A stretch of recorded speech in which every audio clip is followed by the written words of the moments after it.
dari Matius 9 ayat 35 sampai dengan ayat yang ke-38. Kita lihat ayat ini terlebih dahulu.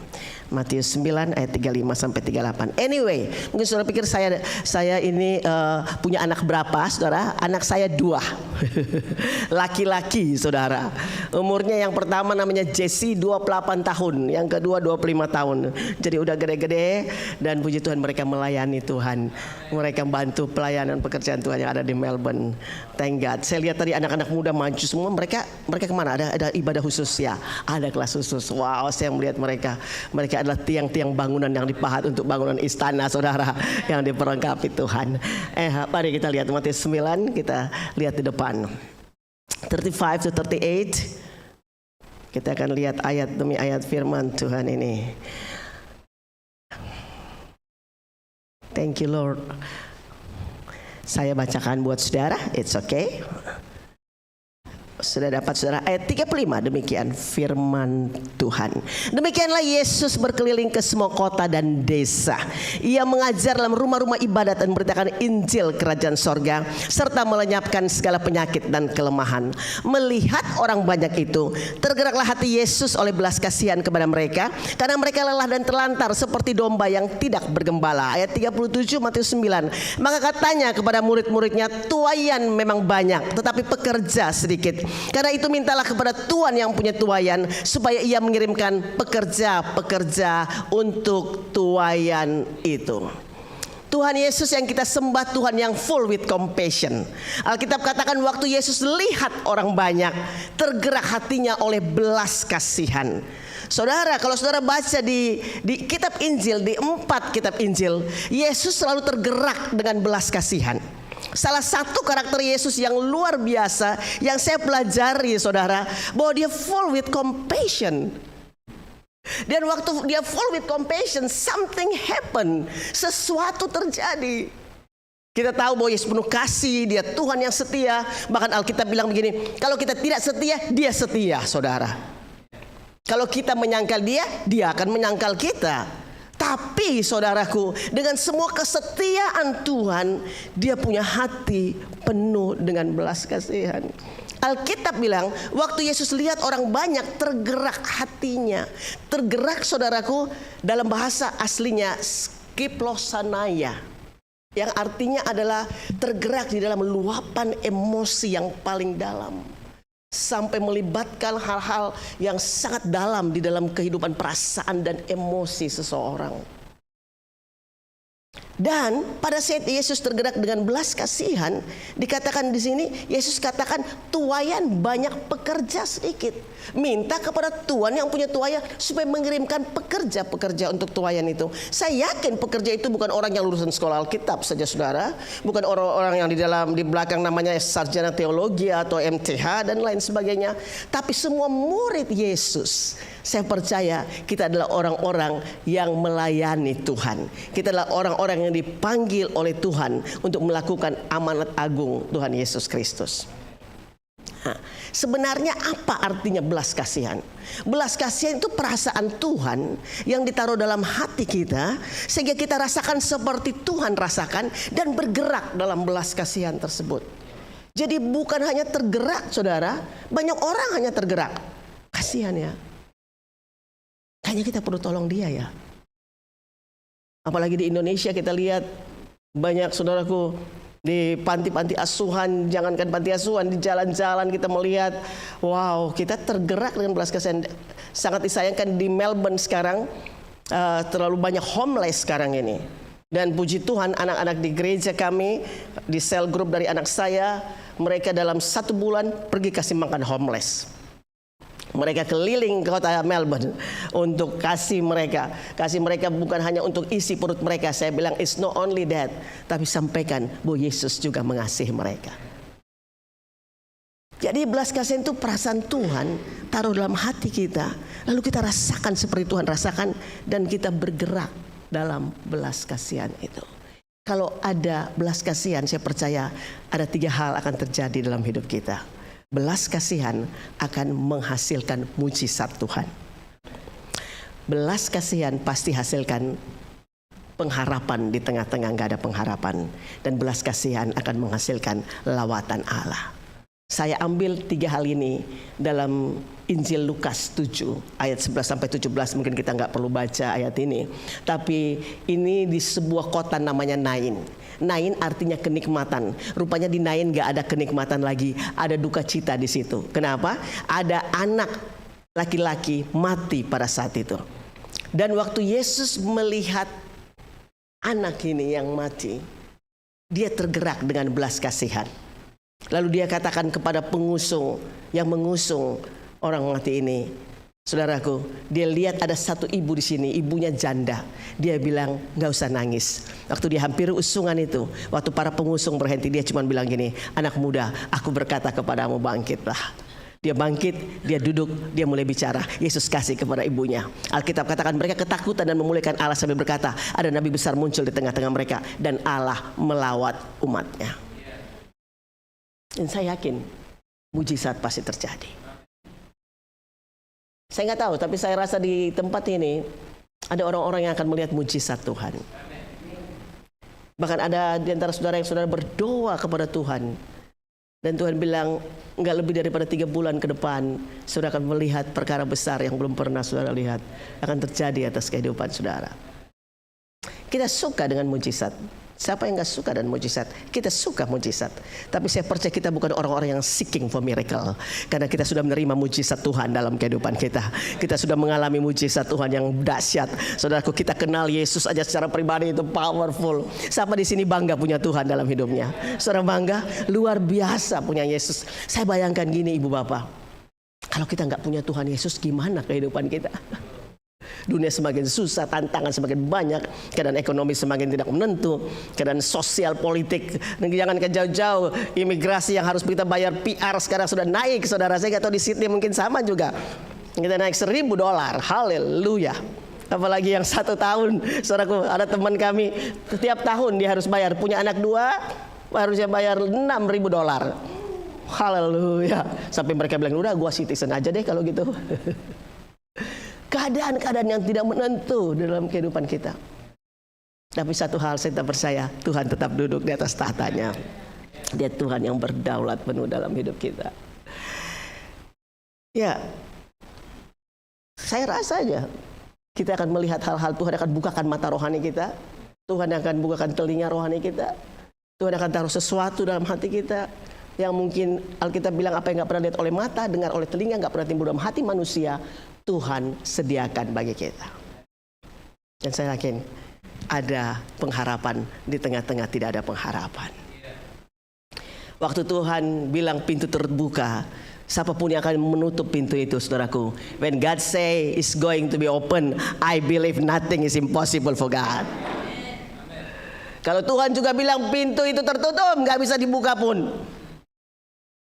Tuhan punya rencana jauh lebih indah daripada apa yang kita pikirkan. Karena kita tahu bahwa rancangan Tuhan selalu damai sejahtera, bukan kecelakaan, untuk berikan hari depan yang penuh harapan dalam hidup kita. Dan belas kasihan ini terjadi sesuatu, terjadi lawatan Tuhan. Ada beberapa hal yang saya ingin bagikan kepada saudara sekalian tentang bagaimana kata melihat itu. Saudara pernah dengar seorang yang namanya Corrie ten Boom? Pernah dengar? Dia adalah dia orang Belanda. Saya berkhotbah di Urapi sekali ya, ada sesuatu. Saudaraku, dia orang Belanda, saudaraku. Dia selalu melihat ada pengemis. Kalau dia pergi ke kerja, dia lihat pengemis selalu minta-minta uang. Orang merasa bahwa pengemis itu sangat mengganggu. Tapi suatu kali Corrie melihat pengemis itu, lalu dia datang, lalu dia bilang gini, saya melihat engkau, tapi Tuhan juga melihat engkau. Saudara, perbedaan antara melihat dengan belas kasihan. Dalam bahasa Yunani ada 2 kata untuk melihat. Yang pertama namanya blepo. Blepo itu artinya melihat secara fisik, mengamati saja. Kalau eidon, melihat dengan suatu pemahaman. Edon melihat dengan suatu reaksi emosional yang ada di dalam kita. Kita dipanggil, saudaraku, bukan blepo. Kita dipanggil untuk Edon. Kita dipanggil untuk melihat yang hilang sebagaimana Tuhan melihat mereka. Ada 3 gambaran tentang belas kasihan Tuhan. Saudara, gambaran yang pertama adalah gambaran tentang gembala dengan domba. Dalam Lukas 15 ayat 4 sampai dengan ayat yang ke-7, di mana domba yang hilang. Dikatakan kalau kamu mempunyai 100 ekor domba, seekor di antaranya hilang, dikatakan tidakkah ia tinggalkan yang 99 ekor di padang gurun dan pergi mencari yang hilang itu sampai dia menemukannya. Dan waktu dia menemukannya, dia penuh dengan sukacita. Dia taruh di atas pundaknya, saudaraku. Seperti dia bilang gini, oke, kamu aman dengan saya. Kamu gak akan kemana-mana lagi. Kalau logika manusia, 1 hilang, it's okay. Masih ada 99. Masih banyak. 1, oke lah. Tapi saudara, kalau I'm talking about kita semua adalah murid. Kita semua menjadi gembala-gembala. Saya bicara dengan orang-orang yang dewasa di tempat ini, saya yakin. Semua sudah mature secara rohani. Saudara, tidak ada, saudaraku, sebagai gembala punya logika, tidak ada yang namanya acceptable loss. Setiap domba punya nama, setiap domba dihitung, setiap domba dicintai. Karena satu orang berharga di mata Tuhan dan Tuhan mengasihi. Seperti Tuhan mengasihi kita. Kita berharga di mata Tuhan. Kalau kita punya belas kasihan, tidak menghitung namanya cost benefit. Belas kasihan juga tidak membandingkan 99 dengan 1. Tapi belas kasihan katakan 1 itu anakku. 1 itu berharga. 1 itu mulia. Dan kita bukan kirim orang, tapi kita sendiri yang pergi untuk menjangkau mereka. Dan domba yang kita, oh haleluya, nggak apa-apa Pak, nanti baik-baik aja handphonenya itu. Dan domba itu digendong, saudaraku.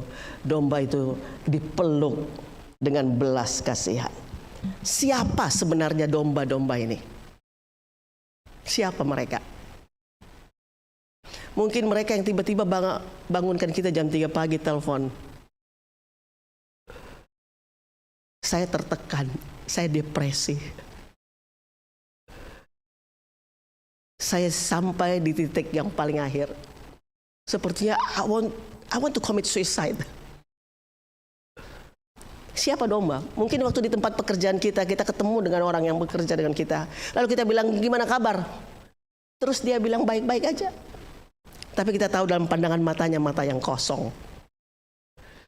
Mungkin ada orang yang keluar dari rehab, saudara. Lalu orang menunjuk dengan jari bahwa dia nggak punya harapan lagi. Mungkin anak kita yang ada di ujung dunia nggak pernah nelpon kita lagi. Mungkin ada keluarga kita yang kita tidak tahu apa yang terjadi dengan masa depannya. Itulah domba-domba yang ada di sekitar kita. Dan kadang-kala Tuhan taruh itu dalam hati kita. Saya kenal Yesus umur 16 tahun. Terima Tuhan dalam hidup saya. Usia saya sekarang 62 tahun. Lebih daripada 40 tahun saya ngalami Tuhan.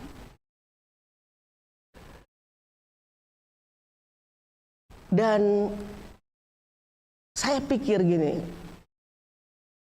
saya hamba Tuhan, saya menyerahkan hidup pada Tuhan, saya melayani Tuhan. So more than 40 years. Satu hal yang waktu saya melihat ke belakang sampai hari ini, bahwa waktu orang datang pada Tuhan, saya layani orang terima Yesus dalam hidup mereka. Itu sukacita yang tidak dapat digambarkan dengan apapun, saudara. Sukacita yang luar biasa. Waktu orang bilang ini, I want to accept Jesus to come to my heart. I just want to surrender my life to the Lord. So ini saudara yang saya pikir gini, udah dikasih makan apa aja di depan yang paling kesukaan saya, dikasih duit yang banyak pun saudara. Saya bilang sukacitanya lain kalau ada satu orang datang kepada Tuhan. Alkitab bilang malaikat di sorga bersorak-sorak. Ada pesta di sorga. Kenapa saudara? Ini domba dan gembala. Ada belas kasihan antara anak dengan ayah juga. Saudara tahu kan, waktu anaknya pergi berfoya-foya di Injil Lukas, saudara, pasal yang ke-15, dia pergi berfoya-foya, dia udah pikir gini, udah endingnya mau makan ampas babi nggak boleh. Kita adalah anak raja. Dan saudaraku, kasut dia berjalan, lupakan yang ada di belakang. Yang lama sudah selesai, yang baru datang. Boleh saya bilang buat ibu bapak yang ada di tempat ini, yang lama sudah selesai, yang baru datang dalam hidup saudara. Saya percaya God make all things new dalam hidup saudara. Jangan lihat-lihat hal-hal yang ada di belakang lagi. Sudah selesai, close the door. Karena tak berkesudahan kesetia Tuhan, nggak pernah habis rahmatnya, selalu baru setiap pagi. Besar kesetiaanmu Tuhan, bagianku kata jiwaku, sebab itu aku berharap kepadanya. Pulang anak sulung, apa ribut-ribut di rumah? Oh, adikmu itu yang mati kembali lagi, papamu bikin pesta. Dia nggak mau masuk, dia marah. Karena kenapa? Kakaknya pikir itu pemborosan. Kakaknya pikir itu ketidakadilan. Kakaknya si sulung berpikir bahwa ada sesuatu hal papa membeda-bedakan. Kadangkala saudaraku, anak sulung ini sebenarnya banyak berbicara tentang orang-orang yang ada di dalam rumah Tuhan, di dalam gereja. Kenapa saudara? Bukankah waktu papanya pulang, saya suka dengan perkataannya ini. Anaknya marah kan, papa, saya kerja mati-matian buat papa. Nggak pernah satu anak kambing pun saya dipotong. Ini anak lembu, tambun. Anak kambing nggak pernah. Terus papanya bilang apa? Anakku, bukankah whatever belong to me is belong to you too. Dia nggak sadar itu. Banyak orang di gereja nggak sadar.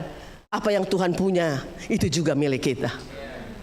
Apa yang milik Tuhan milik saudara dan saya. Dia berikan warisan yang luar biasa buat kita. Bukan warisan yang ada dalam dunia ini, warisan kehidupan yang kekal bersama-sama dengan Tuhan. Warisan sebagai anak raja, anak raja di atas segala raja, saudara. Bahkan dikatakan kita raja yang akan memerintah nantinya. Ya, Tuhan menciptakan kita, saudaraku, segambar dan serupa dengan Tuhan. Itu powerful, saudara. Kita diciptakan Tuhan dengan tujuan yang luar biasa. Tujuan Tuhan itu supaya kita serupa, segambar, like His image. Nah, walaupun dibilang dalam bahasa Indonesianya supaya kamu beranak cucu dan bertambah banyak, tetapi artinya be fruitful and multiply. Kita berbuah-buah dan bermultiplikasi di dalam kehidupan kita, berbuah secara rohani. Dan ini yang luar biasa sekali. Tuhan berikan kepada kita such a powerful things. Anak ini nggak sadar. Saya sampai pikir begini, Tuhan, saya melayani Tuhan. Saya cari apa? Saya cari kambing kah? Anak kambing? Saya cari pesta kah? Saya cari approval kah dari ayah saya, dari Tuhan saya? Ya, saya mau Tuhan saya disenangkan lewat semua yang saya kerjakan. Saya mau itu. Tapi banyak orang-orang tersesat di dalam gereja. Boleh saya tanda kutip, gereja bukan gedungnya. Gereja, saudaraku, adalah orangnya.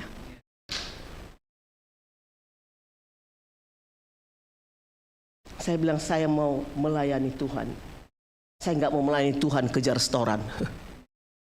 Saya nggak mau melayani Tuhan buat hal-hal yang lain. Sampai saya bilang, Tuhan, kalau tugas saya sudah selesai, sudah selesai. Tapi kalau Tuhan bilang belum, masih banyak yang perlu untuk kau selesaikan, saya siap, Tuhan.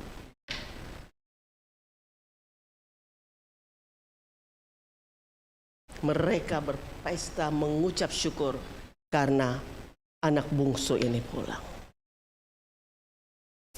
Saudara, apa yang kita lihat dalam hal ini?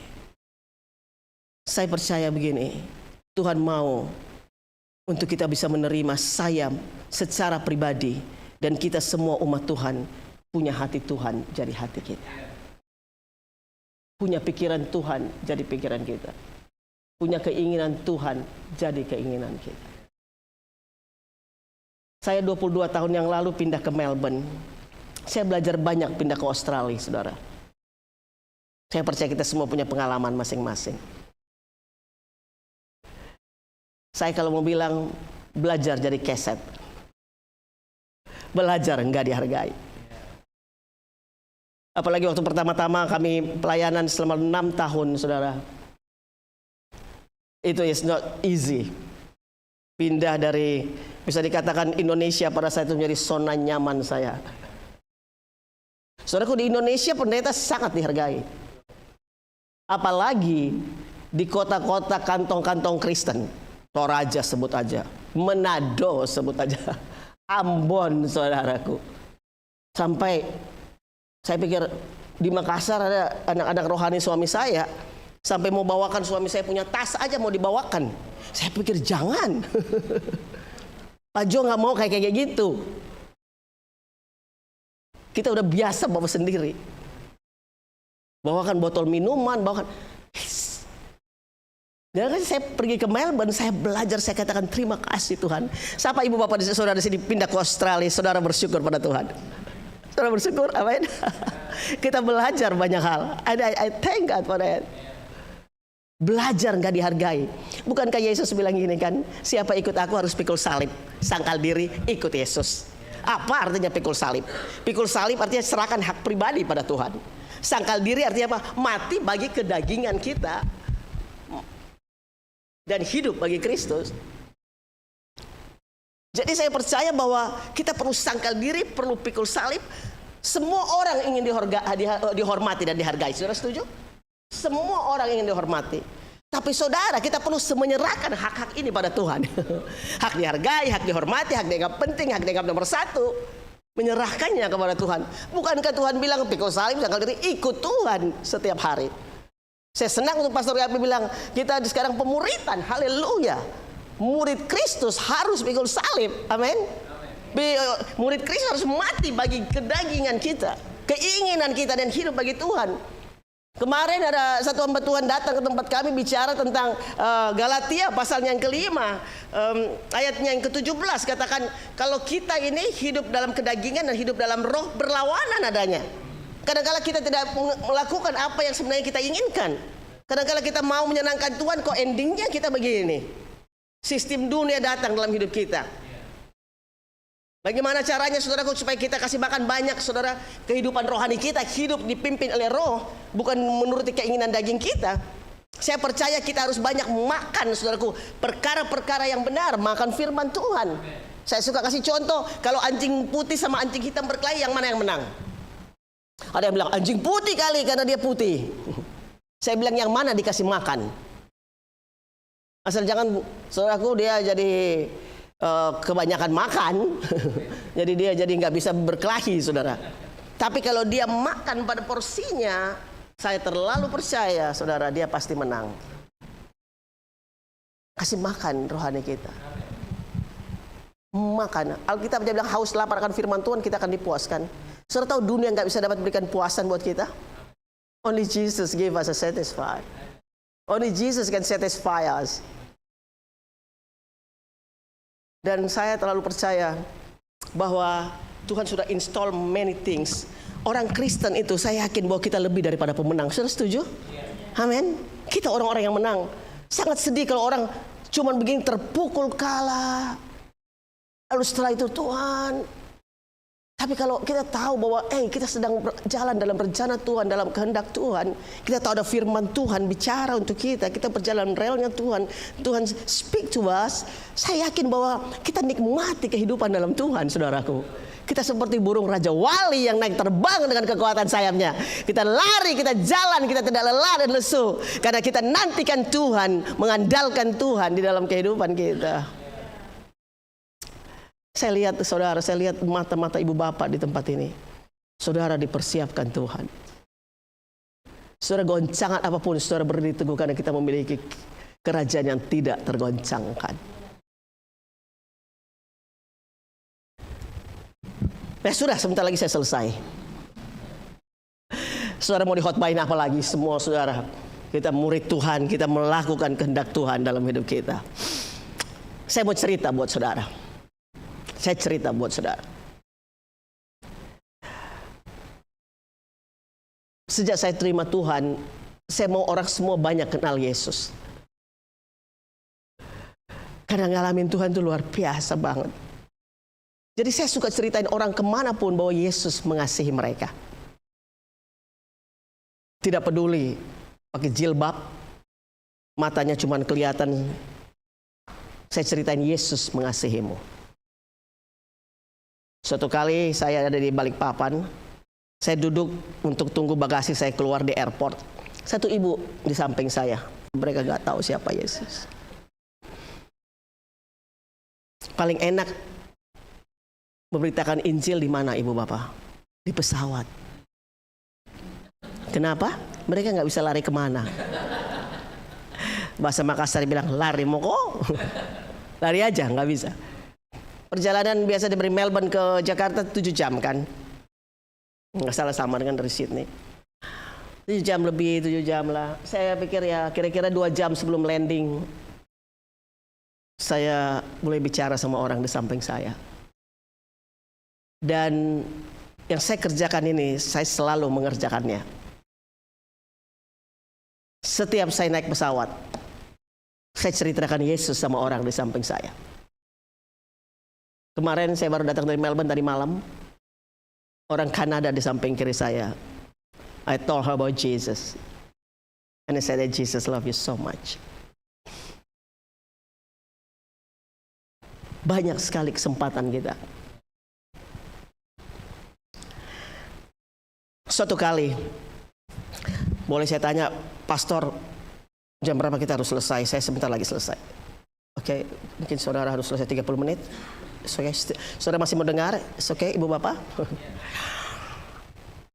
Suatu kali saya tinggal di Point Cook. Kalau saudara kenal, familiar dengan Melbourne, saya tinggal di West Area. Saya kalau ke City, biasanya saya bisa naik tren, saya biasa drive, suami saya drive. Ini kali ini saya naik tren. Waktu saya naik tren, siapa di sini percaya bahwa Tuhan masih bisa bicara untuk kita? Amin. Ibu bapak percaya Tuhan bicara buat kita?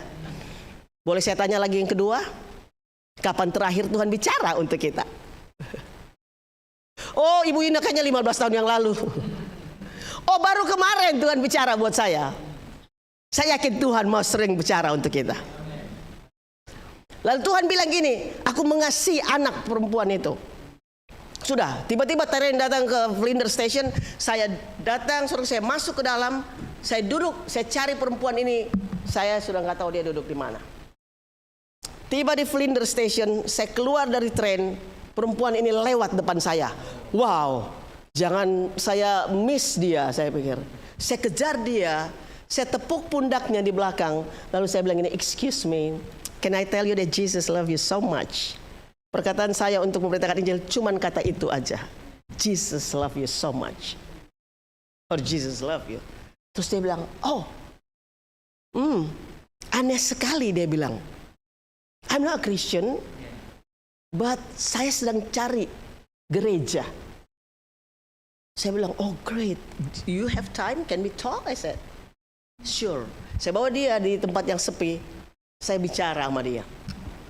Endingnya, saudaraku, saya katakan bahwa I'm not talking about religion, but I'm talking to you about Jesus, because Christianity also is not religion, but relationship with God. Yeah. He died on the cross. He rose from the dead. He went to heaven. He's coming back soon. So, would you like to ask Jesus to come into your heart? And she said to me, yes. Would you like to ask Jesus to come into your heart and accept Him as your Savior, as your King? And she said, yes. I said, okay, would you like me to pray for you? And she said, yes. I pray for her, and she accepted Jesus. Dia minta Yesus jadi Tuhan, jadi Raja dalam hidupnya. Haleluya, dia terima Tuhan, saudara, hari itu. So, saya minta nomor handphonenya, saya kasih nomor saya. Saya bilang, nanti kita ketemu lagi. Saya ingat besoknya saya ke Indonesia, pulang dari Indonesia telepon dia. Saya bilang, kita ketemuan lagi yuk di tempat yang sama, boleh nggak? Jam 3 saya harus pulang jemput anak saya sekolah. Terus dia bilang, bisa. Kamu tinggal di mana? Di Point Cook. Di Point Cook di mana? Di Alamanda, dia bilang. Oh, rupanya dia tetangga saya, saudara. Wah, saya bilang, nggak usah jauh-jauh, di dekat rumah aja, di kafe di sana kita ketemu. Waktu ditentukan di kafe, saya buka laptop saya ngajar firman Tuhan. Dia punya hati haus dan lapar akan Tuhan. Lalu saya bilang, kamu mau dibaptis? Saudara, kita tahu orang yang haus sama Tuhan. Dia seperti gini, kasih makan saya.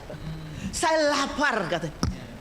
Wow, mulut saya sudah berbusa, saudara. Wah, ini orang benar-benar. Saya bilang, oke, kamu mau dibaptis? Mau.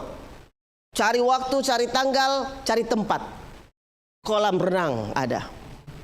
Airnya hangat. Jangan baru jadi orang Kristen cebur ke air dingin, dia pikir gua dianiaya ini. Keluar dari air, dia penuh sukacita. Dia bilang, I feel like Jesus in me. Saya kasih Alkitab buat dia. Bertumbuhlah dalam Tuhan, saya bilang. Suatu kali dia anak tunggal, dia tinggal di China, saudaraku. Dia tinggal di Shenzhen. Saya datang ke rumahnya, saya bilang, Zora mana? Saya telepon, dia nggak bisa dihubungi. Oh, dia pulang ke China. Terus bilang, Ina cari dia. Oh, kamu Ina? Iya. Zora always told me about you. And also, dia begitu eager supaya saya juga boleh terima Tuhan. Saya bilang, satu orang diselamatkan, serumah diselamatkan. Haleluya. God is good. Saudara, banyak orang-orang di luar. Mereka adalah domba-domba yang terhilang. Atau mereka orang-orang yang belum pernah mengenal Yesus secara pribadi. Rampas orang-orang dari kerajaan kegelapan, bahwa mereka masuk ke dalam kerajaan sorga. Saya percaya Tuhan mau pakai kehidupan kita dimanapun kita berada. Mungkin ada penjual pizza datang ke tempat saudara. Mungkin ada Uber yang datang mengantar makanan buat saudara. Ada seorang yang terima Tuhan, orang India, bawa pizza saudara. Terima Yesus. Saya kasih dia Alkitab dengan bukunya Joyce Meyer. Saya telepon dia. Dia bilang, saya sudah ke gereja di Richmond. Saya bilang, oh puji Tuhan, itu gereja bagus. Bertumbuhlah kamu di situ. Tapi doain saya dong, jangan penjual pizza melulu. Saya bilang, bagus kamu penjual pizza. Kalau enggak, kita enggak ketemu. Dia datang bawa pizza, dia pulang bawa Yesus dalam hidupnya. Haleluya. Terima belas kasihan Tuhan hari ini, saudara. Ini yang antara gembala dan domba, anak dan ayah. Dan saya percaya Yesus dengan saudara dan saya tergerak dengan belas kasihan. Lalu kita bergerak dengan belas kasihan Tuhan. Saya nggak tahu, tapi ibu-ibu yang di sini senyum-senyum, ya ibu yang begini, ibu bapak, Tuhan mau pakai kehidupan kalian. Amin. Prepare yourself to do mighty things for God. Saya percaya ibu bapak saudara di sini dipanggil, dipilih oleh Tuhan untuk melakukan perkara besar. Sydney enggak, ya saya suka bilang gini, Melbourne enggak besar-besar saudara. Melbourne itu ada di tangan gitu. Goncangkan. Sydney juga ada di tangan saudara. Goncangkan tempat di mana saudara berada. Ini Marubra di sini atau di mana nih? Nama Kingsford ada di tangan saudara. Suburb di mana saudara tinggal ada di tangan saudara. Goncangkan tempat itu for the kingdom of God. Orang India tetangga saya di depan, orang Indonesia samping kiri saya tumpah tangan Tuhan. Mereka boleh ngalamin Tuhan, lawatan Tuhan. Tuhan mau pakai saudara dan saya untuk goncangkan saudaraku kota ini for the kingdom of God. Kalau John Wesley bilang ini, berikan kepadaku 10 orang yang cinta Tuhan dan benci dosa. Dengan 10 orang itu, dia beritahu buat 100 orang, kita mau goncangkan dunia bagi kerajaan Allah. Saya suka bilang, kalau Tuhan cari 10 orang, 1 orang, kita mau bilang ini aku Tuhan, pakailah hidupku. Mari kita bangkit berdiri Bapa. Mari kita datang kepada Tuhan. Thank you Jesus. Bapa, hamba sangat terbatas. Tapi Roh Kudus nggak pernah terbatas untuk sampaikan isi hati Tuhan bagi kami. Terima kasih Tuhan. Semua yang dalam dunia, keinginan daging, keinginan mata, gangguan hidup bukan berasal dari Bapa tapi dari dunia. Dunia lenyap dengan keinginannya, tapi orang yang melakukan kehendak Allah tetap hidup untuk selama-lamanya. Kami mau melakukan kehendak Tuhan. Hari ini kalau saudara katakan, Tuhan pakai aku mau terima belas kasihan Tuhan. Taruh tangan di dada saudara. Saudara dengan bebas. Saudara bisa angkat tangan saudara bisa taruh tangan di dada saudara bisa bicara langsung kepada Tuhan. Terima kasih Tuhan. Thank you Jesus. Dari depan sampai belakang, lawatanmu turun atas kami, urapanmu atas kami. Terima langsung dari Tuhan Ibu Bapa. Oh Tuhan, dengar doa kami. Bicara kepada Tuhan hari ini. Katakan, Tuhan, ini hidupku, aku berikan padamu. Pakai hidupku.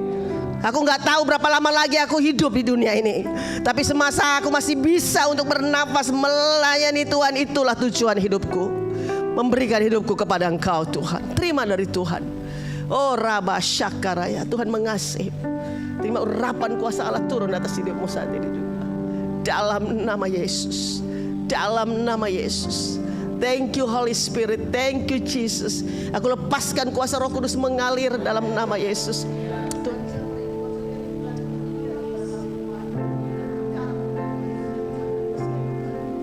Holy Spirit.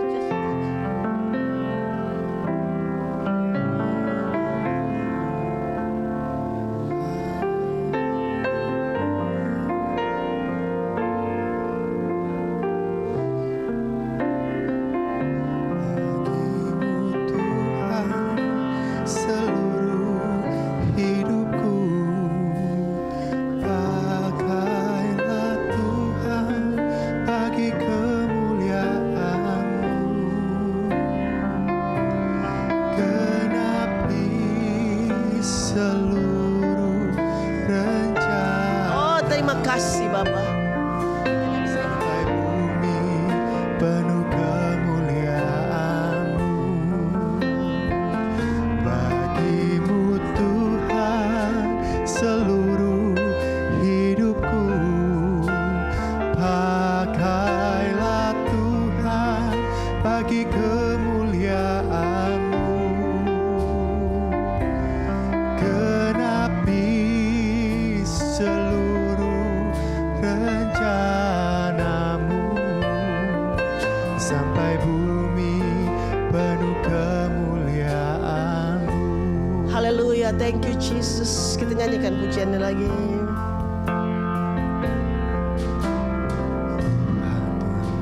Inilah hidupku. Haleluya. Saya ingin rindu berdoa buat ibu bapak saudara. Kalau ibu bapak saudara rindu untuk didoakan, bisa maju ke depan. It's okay. Saya